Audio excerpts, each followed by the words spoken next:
नमस्कार. तर आज सकाळी ना माझ्या मैत्रिणीचा कॉल आला आणि तिने मला विचारलं, की "तुझ्याकडे कुठली भाजी शिल्लक आहे का?" मी म्हणलं, "नाही, काल मी मार्केटला गेलेच नव्हते आणि माझ्याकडे फक्त पालक आहे आणि तेच मी करत आहे." आणि ती म्हणली, की "माझ्या मुलाच्या डब्यासाठी ना मला भाजी हवी होती आणि ऑलरेडी माझ्याकडे पालक आहे." तर माझा मुलगा ना पालकची भाजी अजिबात खात नसतो. तर त्याला ना आठवड्यामध्ये 4 वेळा तरी बटाट्याची भाजी लागत असते आणि मी जास्तीत जास्त तेच देत असते. मी तिला विचारलं, की पालक त्याला का आवडत नाही आणि तू किती वेळा त्याला पालकची भाजी दिलेली आहे? तर त्यावेळेस तिने म्हणली, की "मी त्याला 1-2दा दिलेली आहे, पण तो खाल्ला नाही." तर मी तिला एक सांगितलं, की "आता तू डब्यामध्ये पालकची भाजी दे आणि त्याला सांगू नको, की पालकची भाजी आहे." तर तिने देखील मी सांगितल्याप्रमाणे केली. पालकची भाजी त्याला डब्यामध्ये दिली आणि शाळेतून आल्यानंतर पाहिली, की डब्बा रिकामाच आहे. तरी देखील तिला डाऊट आलं. विचारली, की "तू भाजी खाल्ला?" तर तो हो म्हणला आणि बाहेर खेळण्यासाठी गेला. तर तिने मला परत कॉल केला आणि सांगितलं, की "माझा मुलगा तर पालकची भाजी खाल्ला." तर तिला मी एकच सांगितलं, की "तू त्याला ना न आवडत्या भाज्या घरी असताना दिली. शाळेमध्ये त्याला डब्यामध्ये कधीच दिली नाही. हे बघ, घरी असताना ज्यावेळेस आपण मुलांना देत असतो ना, तर त्यांच्यासाठी ऑप्शन असतात. हे भाजी नाही तर दुसरं काहीतरी. बरोबर ना?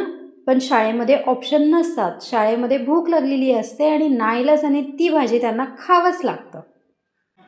तर ते 1-2दा पालेभाज्या खाण्यासाठी नको म्हणले ना, तर आपण सोडूनच देत असतो. फोर्स देखील करत नाही. ते हट्टी आहेत ना, तर तुम्हीही हट्टी व्हा ना. तर मला माहिती आहे, की सगळ्या मुलांना ना बटाटा खूप आवडत असतो. म्हणून आपण काय करतो, डब्यामध्ये जास्तीत जास्त बटाटा देत असतो. आपल्याला असं वाटतं, की बटाटा नाही दिलं तर मुलं उपाशी राहतील. तर हे बघा, बटाटा जास्त खाल्ल्याने पोटाचे आजार होत असतात, पोटाचा त्रास होत असतो. जितकं होईल तितकं पालेभाज्या देण्याचा प्रयत्न करा, ते नक्कीच खातील. तर आणखीन एक मला सांगायचं आहे, की काही स्त्रिया आपल्या मुलांच्या डब्यामध्ये ना आठवड्यामध्ये 3 ते 4 वेळा पोहे देत असतात. तर कधी-कधी ठीक आहे, आपल्याला कधी उठायला उशीर होत असतो, तर काही कामं आपल्याला असतात. त्यावेळी मी मान्य करते. पण आठवड्यामध्ये 3 ते 4 वेळा हे तर चुकीचं आहे ना? समजा पोहे 7 वाजता करून ठेवा आणि तेच पोहे 10:30 वाजता खायला घ्या. खाल्लं जातं का आपल्याला? मला तर एक घास देखील खाल्लं जात नाही. मग आपली मुलं कसं खातील? त्यांना भूक लागलेली असते म्हणून ते नाईलाजाने खात असतात.